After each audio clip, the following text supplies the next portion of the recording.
My name is Elena Marsh. I'm 34 years old, and last Saturday I stood outside my sister's engagement party watching the valet turn me away. I gave him my name.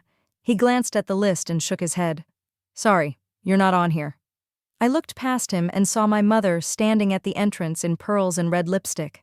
She didn't look surprised. Did you really think you'd be invited, Elena?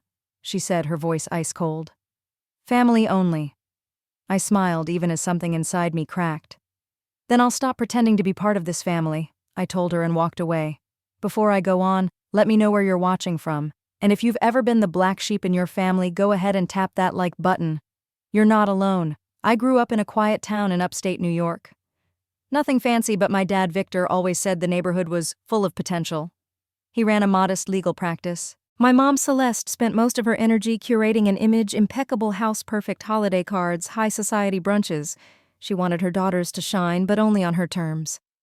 Bianca, my older sister by 4 years, fit the mold perfectly. Straight-A student Ivy League grad, married a finance executive. She wore the family name like it was a designer brand. Me, I was the misprint. The one who loved dirt under her nails and dreamed of growing food instead of portfolios. I left home at 22 and moved upstate with Micah. He wasn't anyone's idea of success on paper, quiet, broad-shouldered former agricultural science major turned full-time grower. But he believed in clean food, open skies, and building something real. We bought a rundown property with 2 acres of land and a leaking barn. No heat, no insulation, but we had each other. In the mornings, I'd wake up before sunrise to help Micah set up the irrigation system. We'd work side by side, sweat soaking through our shirts, planting row after row of heirloom lettuce, tomatoes, and herbs. The soil under our fingernails, the way the field steamed in the first light of morning, it was honest. And I felt alive in a way I never had inside my parents' country club circles. One morning, Micah handed me a cup of black coffee as we stood under a fading pink sky. You ever think we're crazy for doing this? He asked. I looked at the rows we'd planted. Every day. He smiled. But we're still doing it. And that was enough. That belief, that commitment to something grounded and real was everything. We named it GreenVale, a nod to what the land used to be and what we hoped it could become. We weren't just farming. We were building a system testing climate-adaptive grow beds, exploring low-energy water recirculation. Micah was the quiet brain behind the tech. I handled operations outreach, and quietly, stubbornly, I poured everything I had into it. We didn't talk much about my family. Not unless they called, which wasn't often.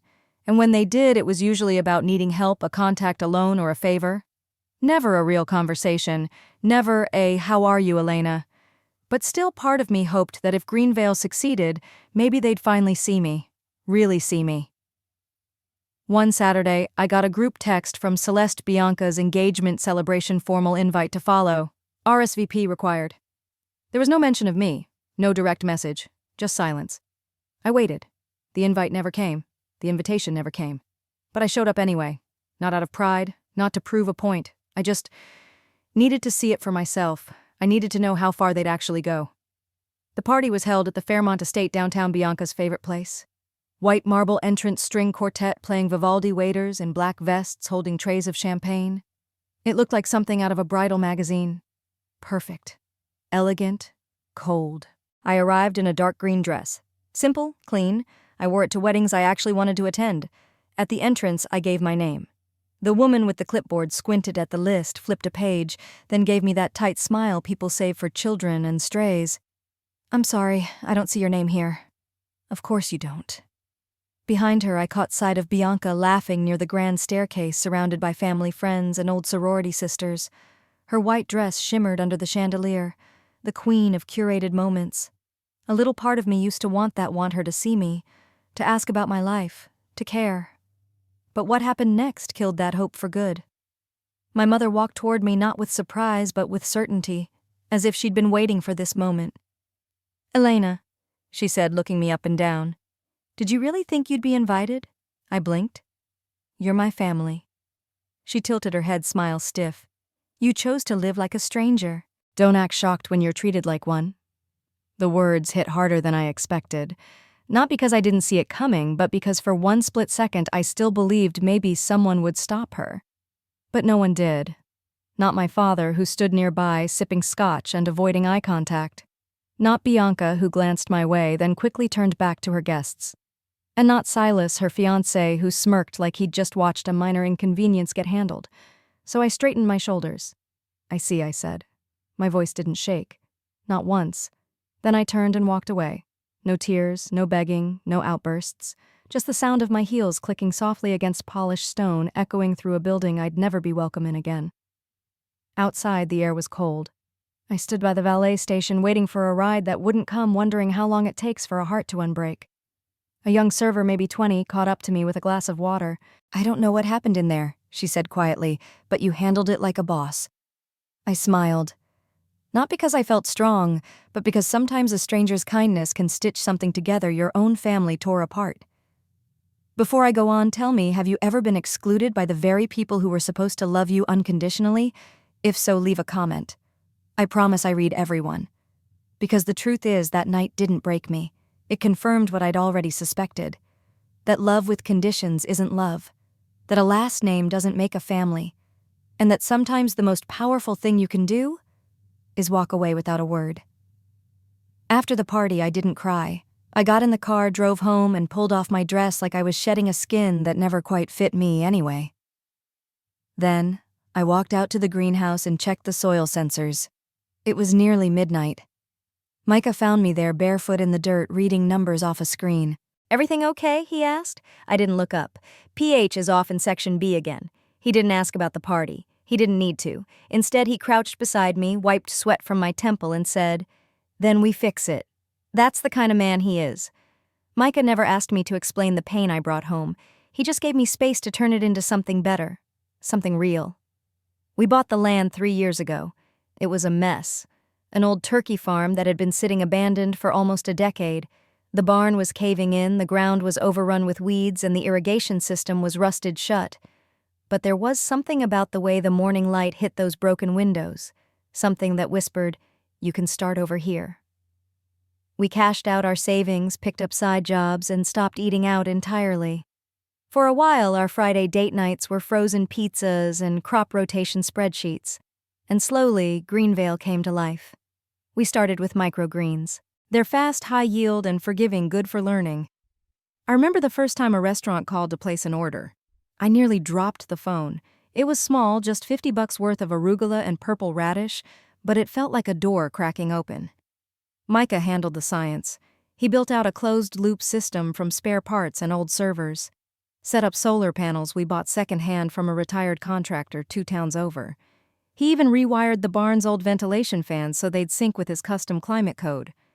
I was the muscle and the mouth. I negotiated with local grocers, set up booths at weekend markets, filed the LLC paperwork, and figured out how to navigate loan officers who smiled at Micah but barely made eye contact with me. The truth is, no one thought we'd make it. Banks saw us as too rural too early. Investors didn't understand what we were building. My own family, they treated GreenVale like it was a phase I'd grow out of. Like gardening with Wi-Fi, but failure wasn't an option. Because GreenVale wasn't just a business. It was proof that we could create value outside of the systems that had excluded us. That the earth still made room for people like us, quiet builders with dirty hands and clear purpose. We hit walls. Crops died. Power went out during storms. One winter, our pipes burst, and we lost 3 months' worth of seedlings overnight. I remember sitting on the greenhouse floor, soaked freezing, surrounded by dead roots. I stared at them like they'd betrayed me. Micah sat beside me, placed a flask of hot tea in my hands, and said, "This is just one season." And he was right. The thing about farming, especially tech farming, is that it teaches you resilience whether you want to learn it or not. You plant, you fail, you adapt, you plant again. By year 2, we had our first patent pending. A modular grow bed design that could adapt to soil type, humidity, and light exposure using simple AI logic. We called it RootSync. And though no one knew it yet, RootSync was about to change everything. But for now, it was still our secret.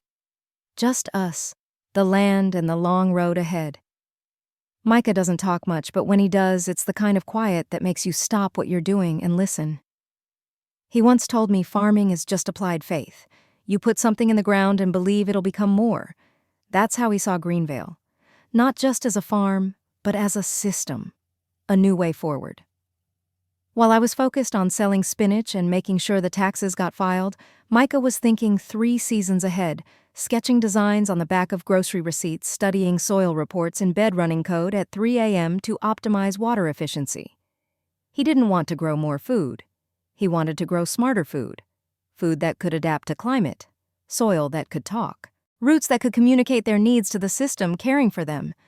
I used to tease him. Are we building a farm or a spaceship? He grinned. Both. Just one's buried. That was Micah. Always a few steps ahead, but never too far to reach back for me. When RootSync finally worked, it was a Tuesday. I think it didn't feel like a light bulb moment. It felt like exhaling after holding your breath for a very long time. We had this little test bed no bigger than a kiddie pool rigged with sensors and a Raspberry Pi. Micah ran a simulation. The system responded to a humidity dip by triggering a low-pressure mist and adjusting the LED spectrum by 2 degrees. I watched the basil perk up like it had just taken a breath. Did you see that he asked, barely whispering? I nodded, stunned. It was small, almost invisible. But it meant everything, because for the first time we weren't guessing what the plants needed. We were listening. From there, things moved fast. We prototyped a second unit, built a better dashboard, filed a provisional patent.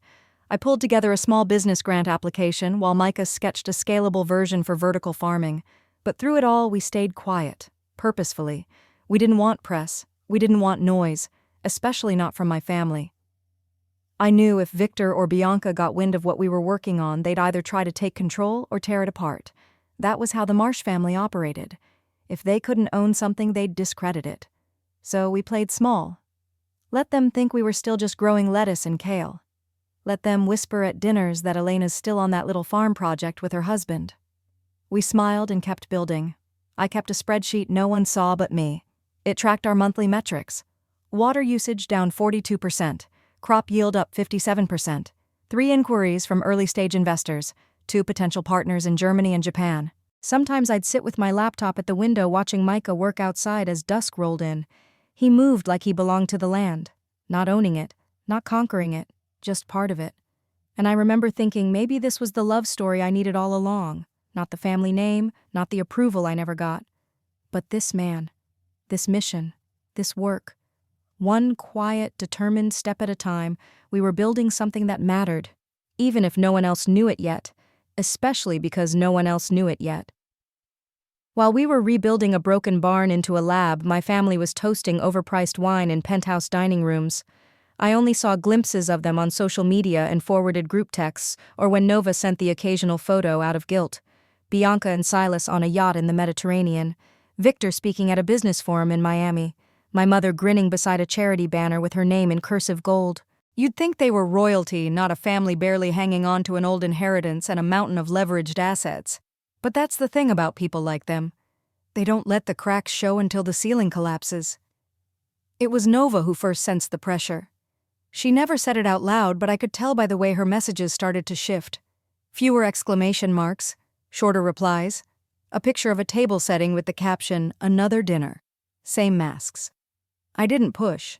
Nova was the only one who ever tried to stay in touch. I respected her distance. Still, I noticed things. Like how Silas started posting less about his tech investment firm and more about strategic consulting. Or how Bianca was tagged in a real estate gala wearing the same designer gown she'd worn 6 months prior. That never happened. Not in her world. And then, there were the whispers. My old classmate Janine ran into Silas at a startup conference and texted me afterward. "Your brother-in-law is either very lucky or very broke. He pitched me a crypto-adjacent thing that made 0 sense. I laughed. But it didn't surprise me. Silas had always been charming. The kind of man who could talk his way into any room and right out of the responsibility that came with being in it. He loved to show off. But behind the tailored suits and slicked-back hair was a man addicted to risk.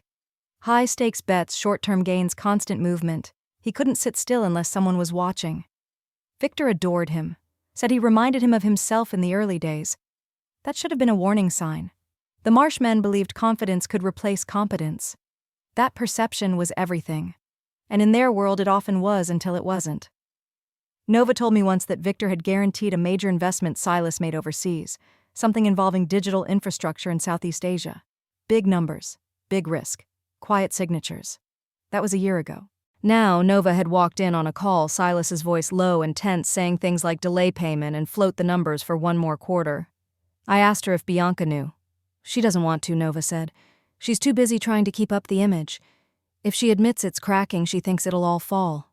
It probably would, because people like Bianca don't rebuild, they replace. And when there's nothing left to replace, they pretend everything's still perfect. Meanwhile, my mother Celeste was too focused on booking photographers and flower designers for Bianca's engagement to ask any real questions. She once spent 20 minutes debating whether the gold on the invitation suite should be champagne shimmer or dusty platinum. No one talked about money. No one talked about anything real. And as far as they knew, I was still digging in the dirt selling radishes at farmers' markets. Let them think that. Let them believe I was nothing more than a girl who gave up her family name for a man and a garden. Because what they didn't know, what none of them knew, was that under their nose, the thing they dismissed most was quietly becoming the one thing that might just outlast them all. The day Nova showed up at GreenVale, the sky was gray, and the air felt like rain. She didn't call first, just pulled into the driveway in her small blue sedan and stepped out, clutching her coat tight around her like she wasn't sure she was welcome. I spotted her through the kitchen window and wiped my hands on a towel, heart skipping just a little. We hadn't seen each other in person in over a year. She looked thinner than I remembered. Tired, but still polished, like she'd spent 20 minutes picking out the right boots for a spontaneous visit. "Hey," she said when I opened the door.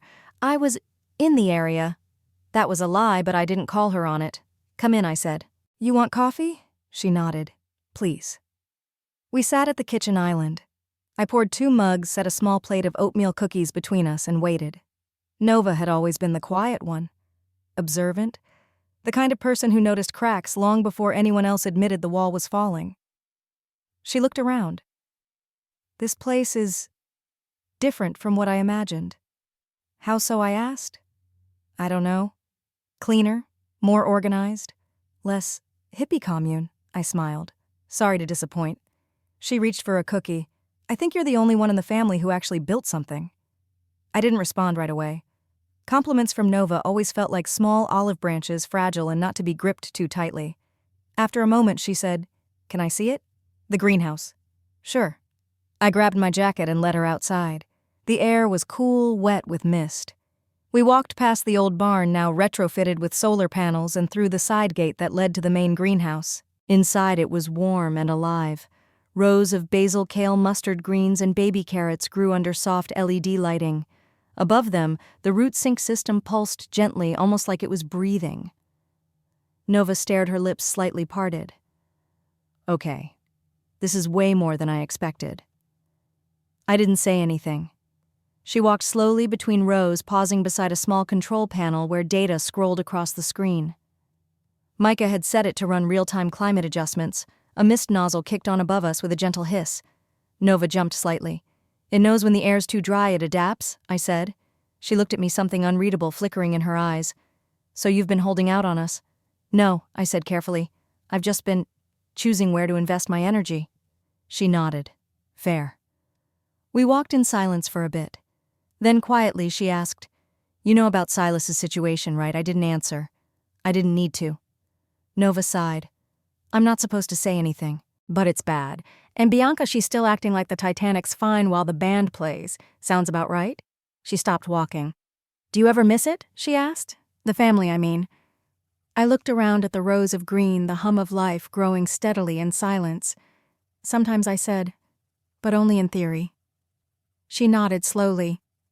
When we got back to the house, Nova stood at the door for a long time before speaking again. "I don't know what you're building here," she said, "but it feels solid, like it's not going anywhere." I smiled. "That's the goal." She gave me a quick hug, not long, not dramatic, and slipped back into her car without another word. As she drove away, I stood watching until her taillights disappeared down the gravel path. Something about the visit lingered. A shift, a seed planted, not trust, not yet, but something close, and that was enough for now. The phone rang at 6:42 p.m. on a Tuesday. I was in the kitchen kneading dough for flatbreads, hands dusted with flour. Micah was outside checking the water pressure sensors before the next freeze rolled in. Everything about the evening was ordinary, peaceful. Until I saw the name on the screen. Dad. Victor Marsh. He hadn't called me directly in over 2 years. Not for holidays, not after the engagement party incident, not even when Nova was hospitalized for appendicitis and I drove 2 hours to be by her side. The screen kept glowing. I stared at it for a second too long, the way you do when you're standing at the edge of something and wondering if the ground still remembers how to hold you. Then I answered. Elena. That voice. Still sharp, still heavy with authority, like it expected people to stand straighter just from hearing it. Hi, Dad. A pause. I could hear muffled conversation in the background, maybe the clink of glassware, a television humming. Then, we need you to come to the house. Tonight. No preamble. No question. Just an order the kind he used when I was 12 and had forgotten to lock the garage. I wiped my hands on a dish towel. What's this about? It's urgent. Family matter. His tone made it sound like a legal summons. Elena, he added after a beat, as if remembering he was speaking to a daughter, not a subordinate. I wouldn't ask if it wasn't important. That was rich. He never asked. Still, something in his voice, tight pressed thin, made my chest tighten. I'll be there in 2 hours, I said, and hung up before he could say thank you.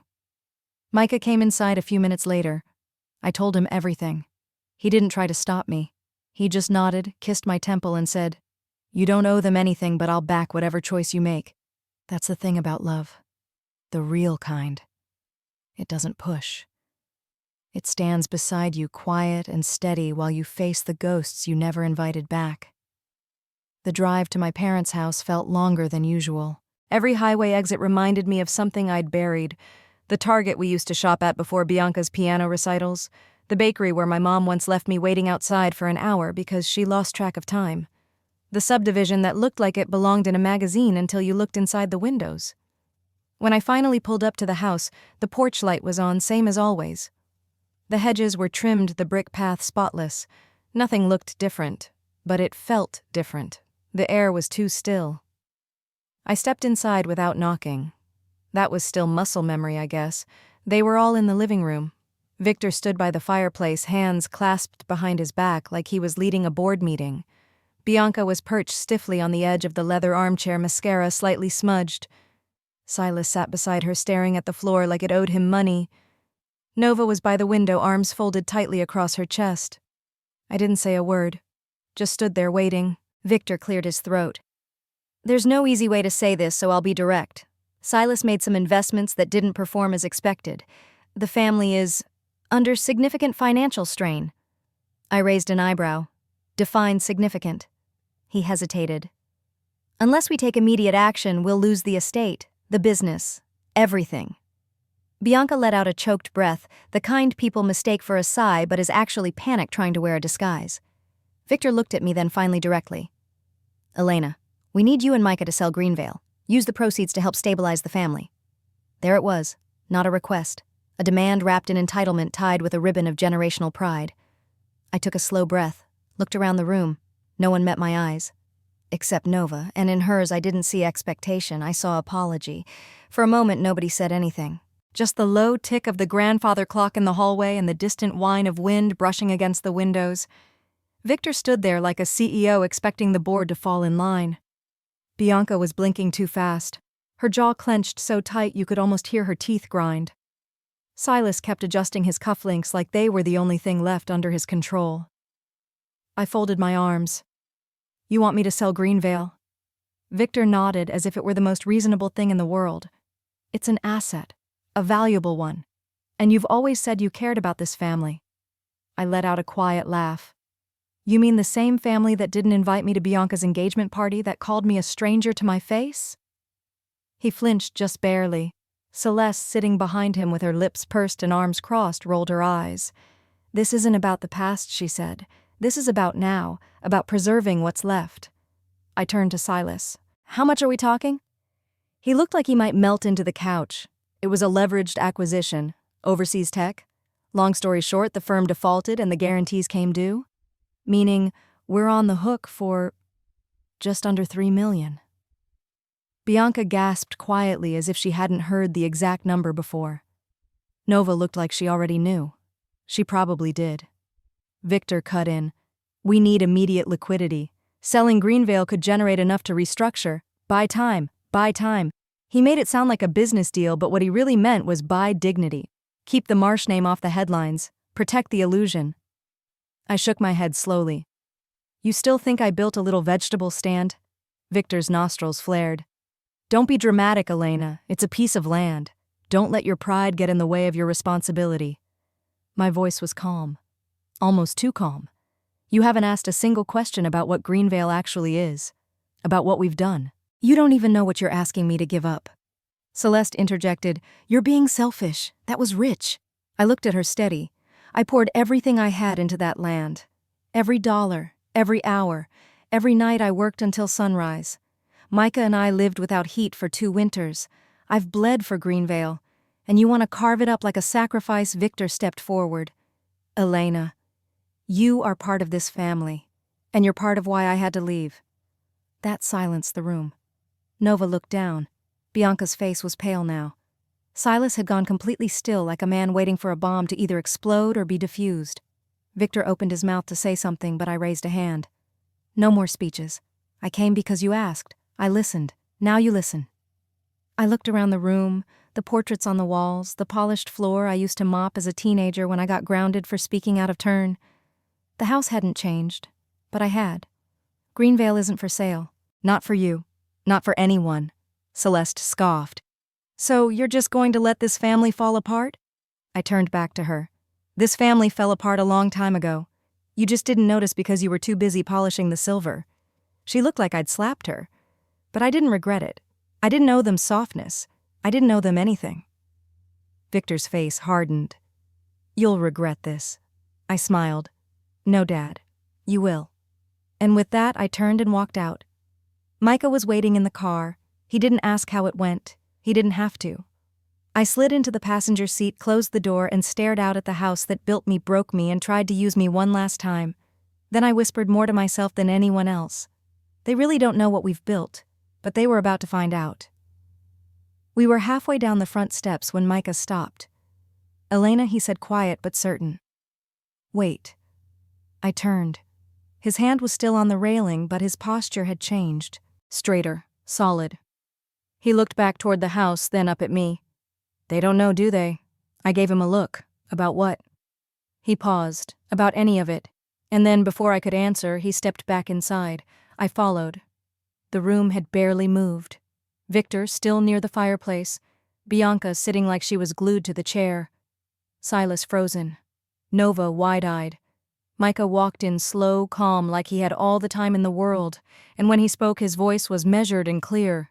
I'm sorry to interrupt, he said, but I think it's time we clear a few things up. Victor narrowed his eyes. And you are, Micah didn't flinch. I'm Micah Reed, Elena's husband, and co-founder of GreenVale Technologies. You could hear the breath catch in the room. Silas straightened.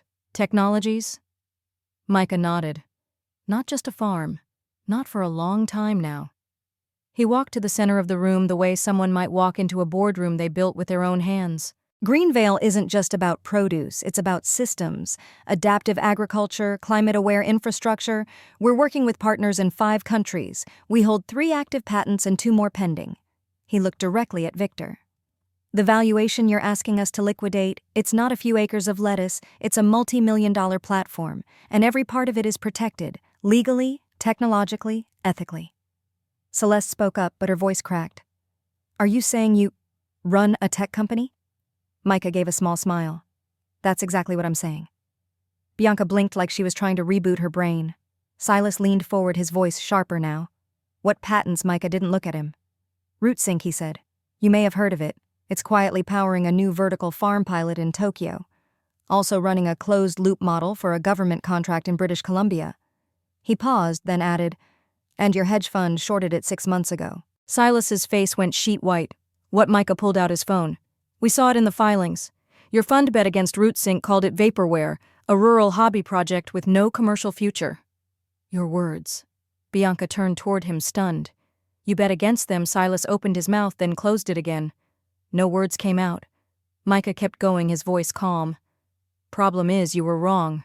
And while you were betting we'd fail, that same bet funded part of our scale-up phase, so in a roundabout way, thank you. The silence in that room was seismic. Victor looked like someone had drained all the blood from his body. You're lying. No, sir, Micah said, his tone respectful but firm. We just didn't tell you, because you never asked. I stepped beside him then, and in that moment, I wasn't just proud of him, I was proud of us, of everything we'd built in the quiet in the dark while the world laughed and dismissed us. Victor's voice cracked. So what, you came back just to gloat? Micah shook his head. We came because you called. We listened because we were raised to be decent. But make no mistake, this isn't revenge. Then he looked over at me. This is just the truth. And for the first time in my life, in that house, surrounded by those people, the truth didn't shrink. It didn't stutter. It stood tall, and it didn't ask for permission. When Micah finished speaking, the room was silent. No one moved. No one spoke. Silas stared at the floor like it might open up and swallow him whole.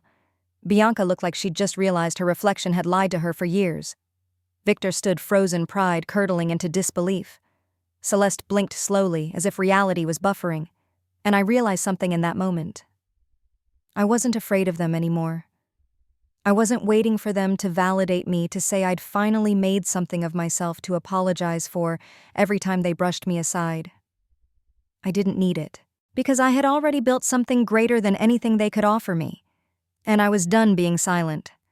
So I took a breath and stepped forward. You know, for years I used to replay conversations in my head. I'd imagine how I could have said it better, how I could have made you listen. I'd lay awake at night thinking if I'd just achieved enough, maybe then you'd finally respect me. Victor shifted but didn't speak. But I see now, I continued, that you were never listening. Not really, because the version of me you wanted didn't exist. She was quieter, more obedient, someone who married a hedge fund manager and kept her mouth shut at fundraisers. I looked at Bianca. You told me once that GreenVale sounded like a backup plan, a phase, something I'd eventually outgrow. Bianca didn't deny it. She just looked away. And Silas, I said, turning to him, you thought you were betting against a farm. But what you were really doing was betting against vision, against integrity, against everything you never had the patience to build. His jaw clenched, but again no words. And Mom, I said gently, you used to tell people I was off doing her little garden project. Like you were embarrassed, like I was a blemish on the brand. Celeste straightened her spine. I was protecting you. No, I replied, calm and certain. You were protecting the story, the version of this family that looked perfect in photos and crumbled in private. I turned to Victor last. And you, Dad. You taught me discipline, strategy, how to think 3 steps ahead, and I thank you for that. But somewhere along the way you confused control with leadership. You thought love was something to be earned. But real love doesn't ask you to shrink. It doesn't come with a contract. He looked away. And for once, I didn't try to fix it. I didn't try to soften the blow. Because this wasn't about anger anymore. It was about truth. I took Micah's hand. We built GreenVale from nothing, from the dirt up. We didn't ask for help. We didn't come crawling back. And now you want a piece of it because the foundation you built your lives on is collapsing. Victor's voice cracked. You're still our daughter. I know, I said, and I will always carry that name, but I don't carry your shame anymore. I don't carry your expectations, and I sure as hell don't carry your debts. Then I looked around the room one last time. I'm done shrinking to make you feel comfortable. I'm done performing family for people who only show up when they need something. You don't have to believe in me. You don't even have to like me. I squeezed Micah's hand. But you will respect what we've built. From now on, we speak on our terms. Victor tried to say something else, but the words didn't come. So we walked out slow, steady, not looking back. And for the first time in years, I felt free. Not because they accepted me, but because I had finally stopped waiting for them to. We walked out without a sound. No one followed us. No one called our names. The door didn't slam behind us. Just the soft click of a handle returning to place like punctuation at the end of a chapter. Micah didn't speak. Neither did I. We didn't need to. There was something sacred about that silence. A kind of peace I hadn't felt since I was 15 and realized this family would never see me for who I was. We got into the truck. The engine rumbled to life, quiet and steady. As we pulled away, I looked back once, not out of longing, but to make sure it was really over. It was. Inside that house, they were probably still sitting there, stunned. Victor staring at the fire that no longer warmed anything. Celeste retreating into whatever cocktail of denial and decorum she always used to dull the truth. Bianca frantically calculating damage control. Silas, I imagined, sweating under the weight of being found out not just as a failure but as a fraud. And Nova. She'd be the only one watching us go and thinking finally. The moment we got home, I kicked off my boots, pulled my hair out of its braid, and stood in the middle of our kitchen like I didn't know what to do next. Micah came up behind me and wrapped his arms around my waist. I leaned back into him. "You were incredible," he whispered. I closed my eyes. "I feel like I just burned down a house I used to live in." "You did," he said. "And they gave you the matches." We stood there for a long time. No noise, no drama, just breath and heartbeat and the quiet hum of GreenVale living around us. That night I couldn't sleep, not because I was upset, not anymore, but because something had shifted, something final. For so long I'd carried this invisible weight, the need to be understood by people who had no interest in understanding me, to be loved by those who only loved the version of me they'd constructed. I'd fought to stay close to a family that had been pushing me away in slow, subtle ways my entire life. And suddenly it was gone. I wasn't their daughter-in-waiting anymore. I wasn't the family's wild one or lost cause. I wasn't anything to them now except what I chose to be. And that was the most freeing thought I'd ever had. The next morning I stepped into the greenhouse just after sunrise. The air was warm and still, the plants glowing under their early light like rows of quiet soldiers. Micah was already there, tightening a valve. He looked up at me and grinned. "How's it feel to be the most dangerous woman at last night's dinner party?" I laughed. Oddly peaceful. He walked over and handed me a clipboard with the day's metrics. Shipment to Chicago's on schedule. Sol just confirmed final specs for Root Sync Phase 2. I stared at the numbers. The progress. The reach. For years I'd been made to feel like what we were doing here didn't matter, that it wasn't real enough, big enough, shiny enough, and yet here we were quietly feeding cities, reducing waste, reshaping how food could grow in a changing world. What had they done lately? I stepped into the grow bed aisle and ran my hand gently across the basil leaves. They leaned slightly toward my fingers, reacting to warmth, to presence. They didn't judge, they didn't compare, they just responded to care. There was a beauty in that simplicity, a kind of relationship I'd stopped trying to find in my bloodline and finally discovered in the work in Micah and in myself. Later that afternoon I got a text from Nova. "I don't know how you did it, but I've never seen them so quiet." I replied because for once I wasn't asking for space. I was taking it. She sent back a single word: respect.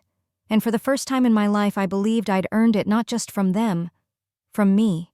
The silence in the Marsh house didn't feel like peace. It felt like the vacuum after a detonation. No shouting, no slammed doors, no frantic damage control. Just the heavy stillness of people who'd been hit with a truth they couldn't unhear. Victor sat in the same chair by the fireplace long after Elena and Micah had gone. He didn't speak, didn't move, just stared into the dying embers like he was trying to convince them to reignite on their own. Celeste paced the hallway for a while, her heels clicking too loud on the polished floor. Eventually she disappeared upstairs, muttering something about needing aspirin, though no one asked. Bianca retreated to the bar cart and poured herself a bourbon neat. She rarely drank hard liquor. Tonight she didn't sip it. She swallowed it like medicine, her hands trembling just enough to rattle the ice cubes. Silas sat frozen, one hand covering his mouth. The other tapped lightly against his knee, a tic he'd developed during a lawsuit a few years back. He didn't say a word. He knew better. And Nova. She stood near the window. She watched the taillights of Elena's truck disappear down the winding drive, then kept staring long after they were gone, as if the road might offer something else. Clarity, maybe, or courage. No one spoke to her. No one asked what she knew. And she didn't offer it. But deep inside, she knew something had just shifted permanently, and no one in that room was ready to admit it. Victor finally stood. He straightened his jacket, walked to the mantel, and picked up a framed photo, the Marsh family at Bianca's graduation from Wharton. Elena wasn't in it. She'd been invited last minute, told to keep her outfit tasteful, then conveniently cropped out of the print edition. Victor looked at the photo, then set it down with care. He adjusted its angle like it mattered. Then he turned to the room. "We need to fix this," he said. No one replied. Bianca, still staring into her glass, let out a bitter laugh. "Fix it with what? A press release?" Victor's jaw tightened. "We issue a statement, reframe the narrative. We position the farm." "It's not a farm," Dad, Nova said quietly. Victor stopped. Nova turned from the window. It hasn't been a farm in years. You heard what they said. They're building something bigger than any of us. Bianca slammed her glass on the side table to sound sharp in the quiet room. I don't care how big it is, she said. She embarrassed us. Nova raised an eyebrow. No. We embarrassed ourselves. She just finally stopped letting us do it. That landed like a slap. Victor's voice lowered. We're still the Marsh family. That means something. To who, Nova asked, her tone calm but cutting. To the bank, to investors. To the same social clubs that pretend not to notice we're crumbling from the inside. No one answered. Because there was no answer. Everything had been exposed. The lies, the pride, the empty rituals. And worst of all, the hollow truth that the only person in the family building anything real had been pushed away for years. Nova looked at them all. You can pretend this didn't happen. You can spin it. But you can't unhear what she said. And you can't undo what she's built. She walked to the door, pausing just before leaving. I think I'm going to visit her again, just so you know. Victor opened his mouth, but no words came. Nova didn't wait. She stepped out into the night air, closing the door behind her without looking back. Inside, the silence thickened. It wasn't just the aftermath of confrontation. It was the beginning of consequence. 2 weeks passed. The sky had shifted to that soft, late autumn gray, where everything feels a little quieter, a little closer to pause. At GreenVale, the harvest cycle had slowed, but the tech kept humming.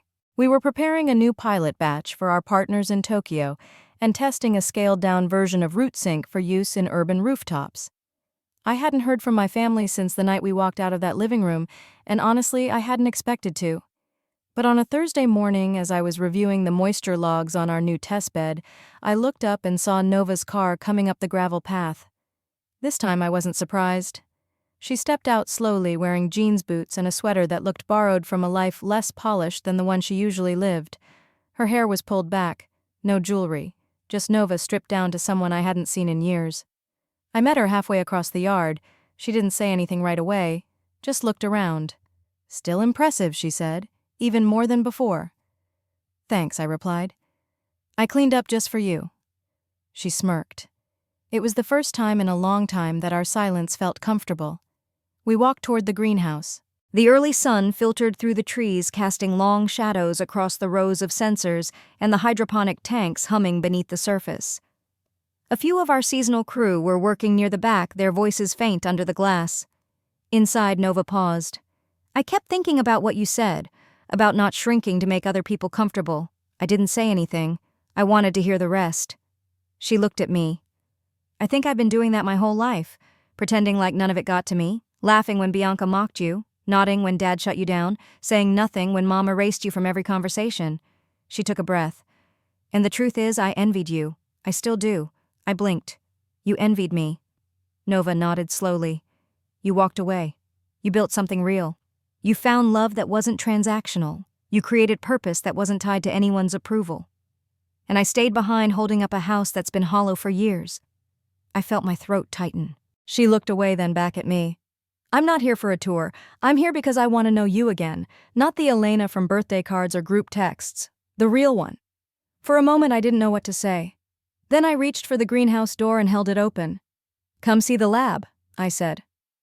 We walked through the tech wing, clean counters, mounted monitors, the gentle hum of low-voltage airflow.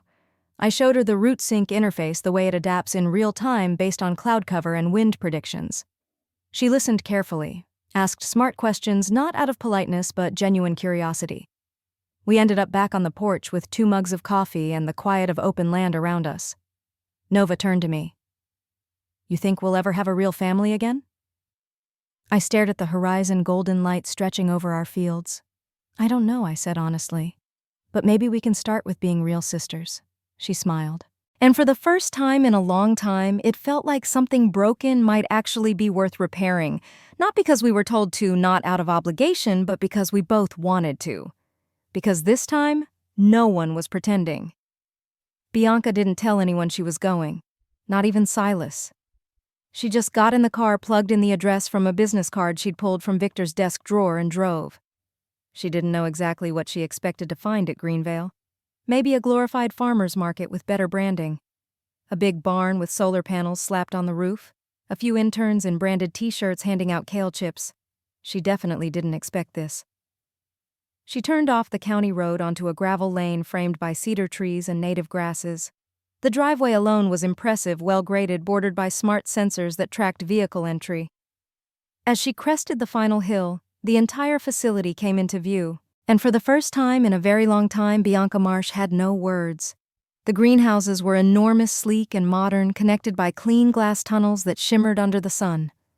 Rows of vertical structures stood tall in a side field, rotating towers that spun slowly, adjusting to light angles in real time. Trucks with the GreenVale logo lined the southern dock where crates were being loaded with surgical precision by workers in navy blue uniforms, not laborers, technicians.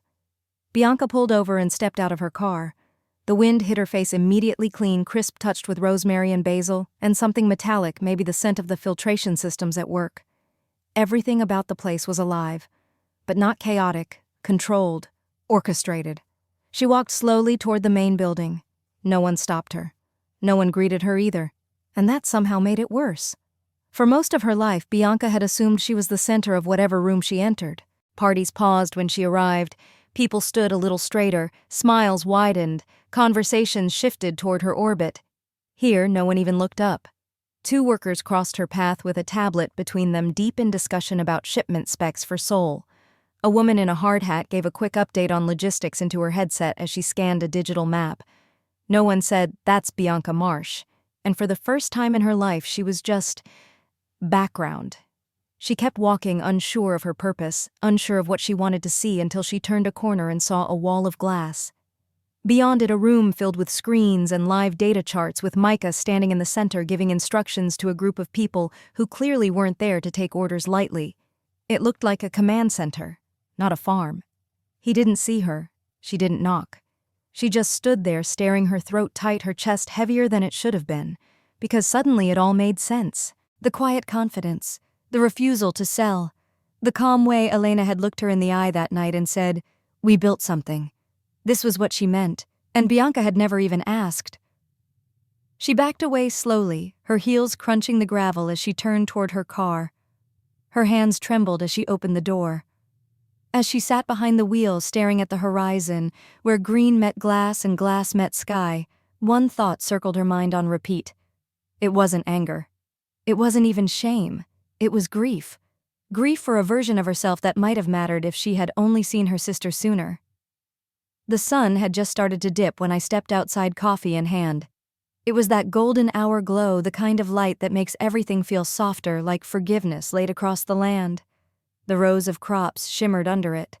Our solar panels reflected it. Even the gravel driveway, which used to be nothing more than mud and frustration, looked like it belonged in a magazine ad. Micah was down by the Westfield checking the airflow monitors again. He said he trusted the system, but I think he just liked walking the property. It kept him grounded. And truthfully, I understood that better now than I ever had. I stood on the porch and watched for a moment. Just watched. The trucks had all pulled out for the day. The lab lights were dimmed. The workers had clocked out. And for the first time in what felt like years, I allowed myself to be still. This was ours, not just the land, not just the patents, but this life, built with our hands, funded with our faith, protected by every moment we refused to quit. Micah came back up the hill, his boots dusty, his shirt damp with work. He saw me and smiled, the kind of smile that didn't need words behind it, the kind of smile that said, "This is exactly where I want to be." He took the coffee mug from my hand and sipped without asking. "Systems holding," he said. "Humidity's up a point, but the sensor's already adjusted." I nodded. "You don't need to check it anymore, you know?" "I know," he said, "but it reminds me we're still human." I laughed quietly. Fair. We stood side by side, looking out over the rows. "Think they'll ever come around?" he asked gently. I didn't have to ask who he meant. I shrugged. Maybe, maybe not. He waited. And finally I said, "But it's not the point anymore." That was the truth of it. For so long, everything we did, every late night, every breakthrough, every quiet milestone, I'd secretly hoped it might be the thing that made them see me.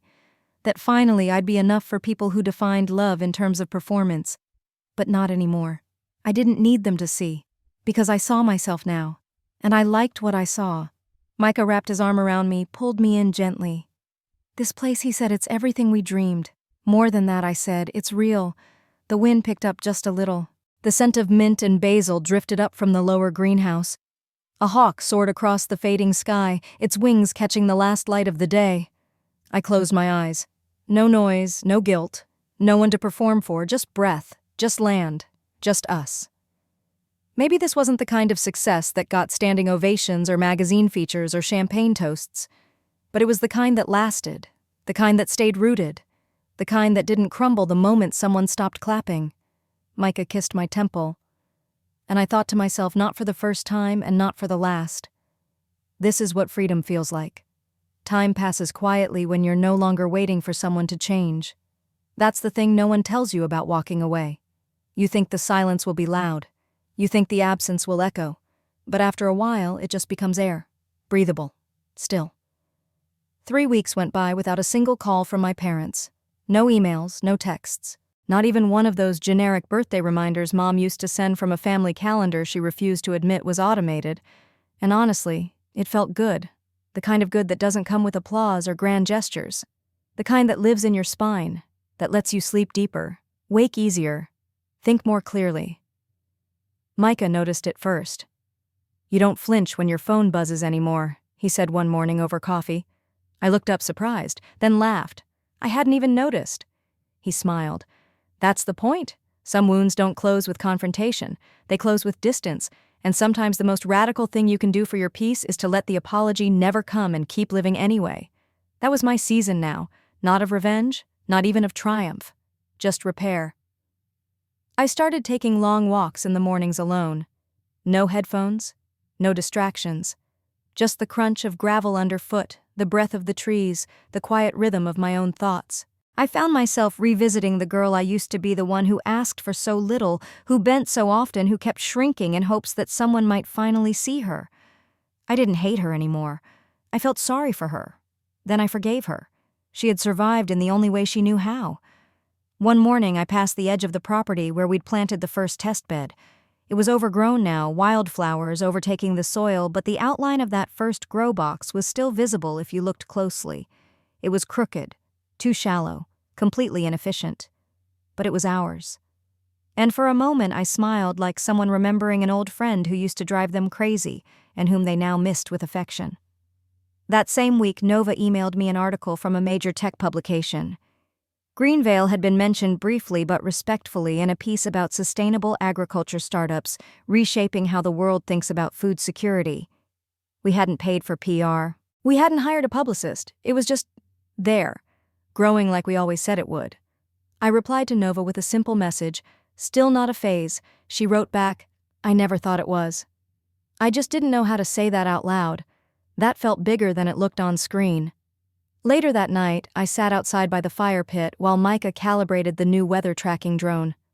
The stars were sharp, the kind of sky you can only see when you've gotten far enough from everything that wants to blur your view. I looked up at them, letting the weight of the day settle. There was no dramatic music, no swelling moment, just me, a cup of tea, and a deep sense of something shifting. Not loudly, just enough. Micah joined me a little while later, dropping into the chair beside mine. "You okay?" he asked. I nodded. "Yeah, I think I'm just getting used to the quiet." "It's good quiet," he said. "It is," I agreed. Then I added, almost like a confession, "I don't think I hate them anymore." Micah didn't react with surprise or judgment. He just nodded like he'd been waiting for that moment. "Letting go doesn't mean forgetting," he said.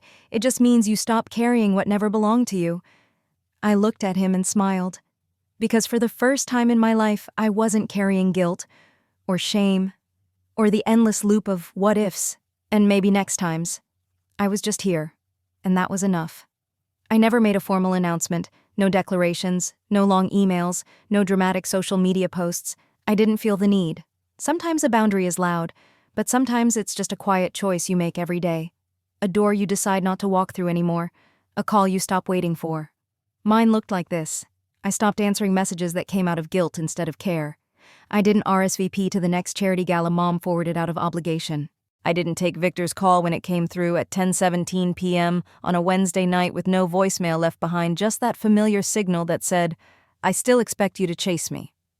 I let it ring, and it felt like reclaiming something I didn't know was still mine. There's a certain power in being misunderstood and choosing not to explain. For most of my life, I fought to be seen by people who had already decided who I was. I'd show up, over-explain, soften my voice, adjust my tone, hoping one day they'd hear me differently. But the truth is, some people don't listen because they can't. Others don't listen because they don't want to. Either way, I had stopped performing. GreenVale was thriving. We'd signed a new international partnership with a vertical farming startup in Sao Paulo. Our sensors were being adapted into a prototype for drought-prone zones in sub-Saharan Africa. Micah had been invited to speak at a closed-door tech forum in Geneva. He declined not because it wasn't an honor, but because we didn't build this for applause. We built it to work, to matter, and I'd finally begun living the same way. I wasn't cruel to my family. I didn't shut every door and lock it behind me.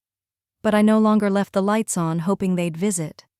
The welcome mat was gone, and in its place, I'd planted wildflowers. One afternoon, Nova stopped by unannounced. She'd been doing that more lately, and I'd come to appreciate it. We sat on the porch drinking iced tea, watching a storm build in the distance. The wind smelled like rain and mint and copper, thick and expectant. "Mom's trying to plan another holiday thing," she said. "She wants to know if you and Micah would come." I didn't answer right away. Nova continued. She said we should just move on and be a family again. Like none of it happened. I smiled faintly. "Tell her we're busy," I said. "Because we are. Busy living, busy growing, busy not pretending." Nova didn't argue. She nodded, slow and thoughtful. "You know she'll say you're being cold." "She's allowed to feel that way," I replied, "but I'm allowed to protect the peace I had to fight for." There was a time when saying something like that would have made me feel selfish, defensive, even guilty. Not anymore. I wasn't punishing them. I was just finished bleeding into their expectations. Nova stayed for dinner. Micah grilled fresh zucchini and eggplant with lemon and garlic. We ate outside under the string lights, surrounded by the sound of crickets and wind moving through the basil rows. She laughed more that night than I'd seen in years. Before she left, she hugged me longer than usual. Not like someone saying goodbye, but like someone quietly grateful that I'd stayed soft enough to let her back in. That mattered to me. I didn't need a big reconciliation story with my family.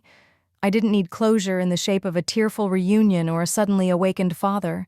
What I needed was what I already had, a life built from my own choosing, boundaries that didn't need defending, a partner who saw me when no one else would, and enough courage to live the rest of my life without making myself smaller for anyone. Maybe they still called me selfish in their group texts. Maybe I'd always be the outsider in their stories. But in mine, I was the one who walked away when no one believed I would, and never looked back. There's this thing people say when they're trying to make you feel guilty. But they're your family. As if biology is an automatic pass. As if sharing a last name is the same as sharing respect, compassion, or effort. As if blood excuses everything. For a long time, I believed that. I thought loyalty was something owed, not earned. I stayed in places where I was being quietly erased just because leaving would have made me the difficult one. But not anymore. I've come to learn that family isn't just who you're born to. It's who shows up. It's who sits beside you when the lights go out. It's who sees the mess and stays anyway. It's who roots for you when there's nothing in it for them. That's family. For me, it's Micah.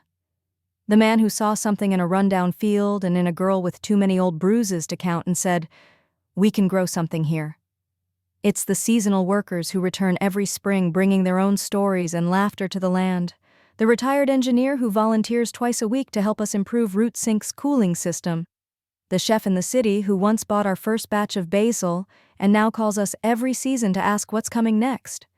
It's Nova showing up one day not because she had to, but because she wanted to. It's her sending me podcast episodes about climate tech and asking real questions not to sound smart but to understand. It's the people who never asked me to prove my worth to be loved. And maybe, just maybe, it's even me. Because there's something radical about becoming your own family, about giving yourself the love and loyalty you waited years to receive, about saying, "This is who I am now," and meaning it.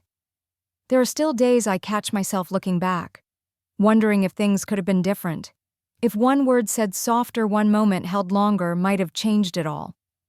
But then I walk through GreenVale, see the rows of crops rising in harmony with the system we designed from scratch, hear Micah humming to himself while calibrating the east panel, feel the breeze roll through the greenhouse like breath itself, and I remember.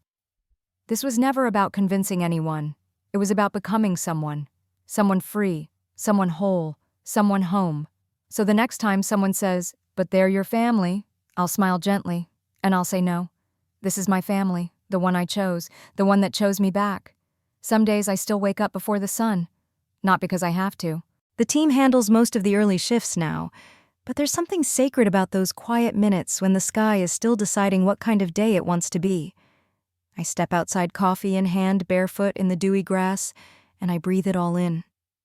The fields, once empty and uncertain, now stretch wide and green, thriving under the systems we built with our own hands. You can hear the heartbeat of GreenVale and the hum of the sensors and the soft churn of water cycling through the hydrobeds and the rhythm of people moving with purpose across the land. It's no longer a dream. It's a living thing. And it's ours. Micah walks out behind me, rubbing sleep from his eyes, hair messy from the pillow. He wraps his arms around me and rests his chin on my shoulder. We stand like that for a while, not needing to say anything. This is the kind of success I never saw in my family's world. There are no gold plaques, no galas or donor walls, just systems that work, people who care, food that nourishes, work that matters. We don't chase recognition, but every now and then it finds us anyway. A local school started using RootSync for their greenhouse science program. A small township in Oregon reached out last week about a pilot for drought management. One of our interns just got accepted into a top agritech program, and in her application essay she wrote, "GreenVale didn't just teach me to grow plants, it taught me how to stand up for something." I read that line 3 times, then I printed it and pinned it to the wall in our workshop. Because that's the kind of legacy I care about. Not inheritance, impact, not reputation, roots. And now I don't look over my shoulder anymore. I don't flinch when my phone rings. I don't brace for judgment walking into rooms that were never meant for me. I've built my own rooms now, filled them with light and soil and voices that speak to build, not to break. And I finally understand what Micah meant all those years ago when he said, "The land doesn't lie. It gives back what you pour into it. So do people. So does life."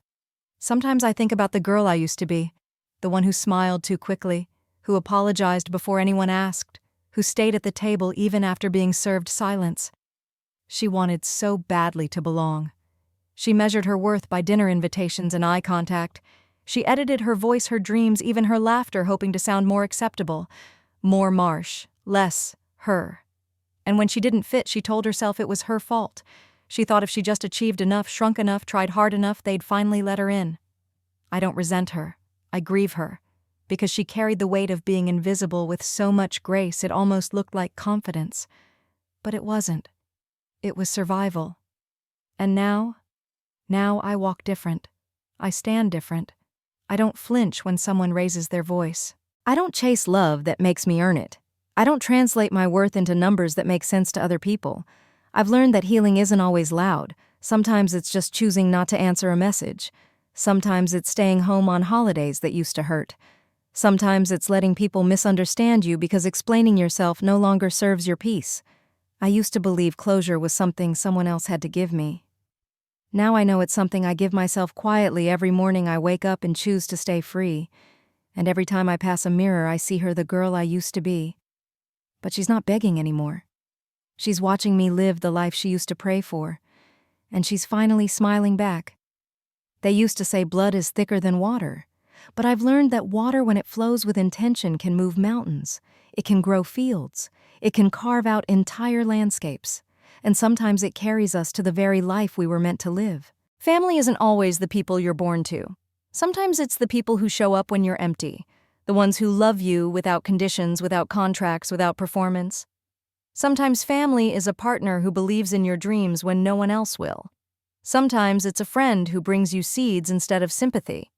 And sometimes it's just you finally choosing yourself without apology. So if you're listening to this and you've been the outsider, the overlooked one, the stranger at your own table, I want you to hear me. You're not broken. You don't have to earn your place by shrinking. You don't have to keep setting yourself on fire just to keep others warm. You can leave. You can heal. And you can build something beautiful with your own 2 hands. Something no one can take away. Something that outgrows the very roots that once tried to keep you small. If this story spoke to you, drop a comment and tell me where you're watching from. And if you've ever had to walk away to find yourself again, you're not alone. Hit the like button, subscribe, and share this with someone who needs to know it's never too late to choose peace, to choose growth, to choose you.